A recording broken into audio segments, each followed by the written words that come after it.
This poll, 81% say Harris voters say they're enthusiastic about her. It was 37% for Biden just a few weeks ago. And that's a 44-point jump on enthusiasm. What's happening right now inside your party? Well, I think that there's a level of energy, level of excitement behind the vice president that's needed to make this a competitive race. I think what we see are black voters, women voters, and younger voters very energetic and very interested, invigorated, if you will, to support the vice president. And that's what's needed to consolidate the base in the Democratic Party.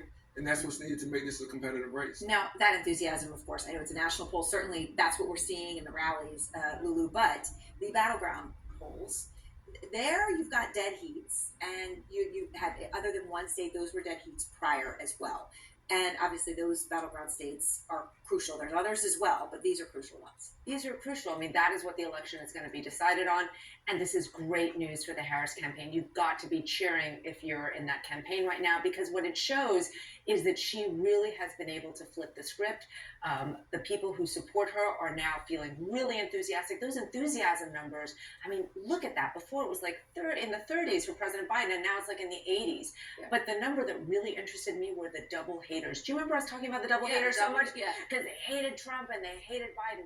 Guess what? Biden's no longer on the ticket, and they are breaking for Kamala Harris. And so being able to move the margins little by little, it means a lot in this race. Right, and those double haters, right? I mean, that was a thing, right? It was a thing. Now it's a completely different world.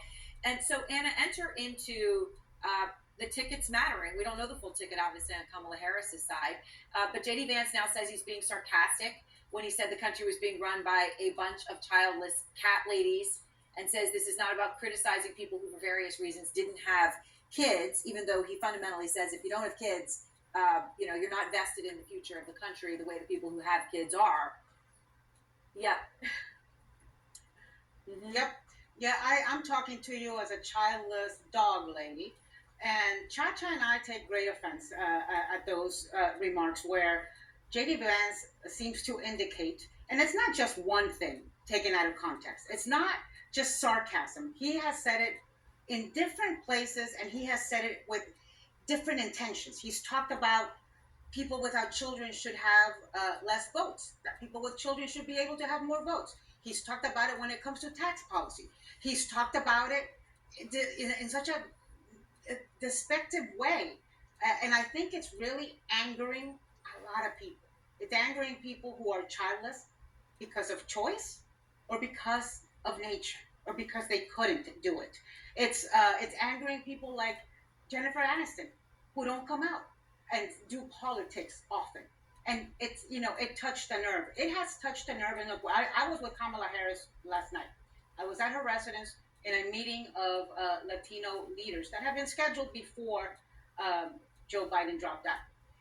I sense a level of enthusiasm. This is beginning to feel more like a movement and less like a traditional campaign. Mm-hmm. And I think that Democrats had been in the doldrums for a long time. They were feeling defeated even before the elections, and they were going through the motions. And this is now a campaign unburdened by the age issue and full of energy.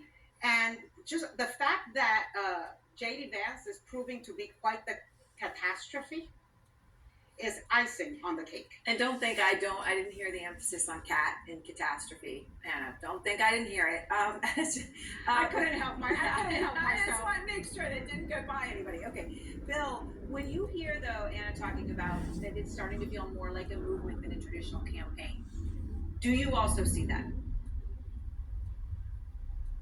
No, very much so. I mean, the big question when Biden dropped out, which I had been for quite a long time, was, well, would it really make a difference? And there are two ways to look at that. In the short term, would there be a bump for, well, three things, I think. Would there be a bump for Vice President Harris just because the age issue was gone? Answer, yes. Two, would Vice President Harris look like a compelling candidate? She was not great in 2019. Let's not forget that. And so people were nervous about that. She's done excellently in the first week. And then the third question, which is unresolved, is can she sustain it? And that's a little more complicated than getting that initial rush of enthusiasm. That involves addressing a couple of issues that she's being attacked on. The Trump people are up with tens of millions of dollars of ads, attacking her as a California liberal, replaying some of her comments from 2019, which are a little bit to the left of the mainstream, attacking her for being soft on crime. She needs to deal with those in a defensive way, I think, but then stay on the offensive very much. And I do think, I agree with what people have been saying. Vance, normally the VP pick doesn't matter much. The vice presidential pick doesn't matter much. But Vance is so out of the mainstream, so weird, so self-consciously so.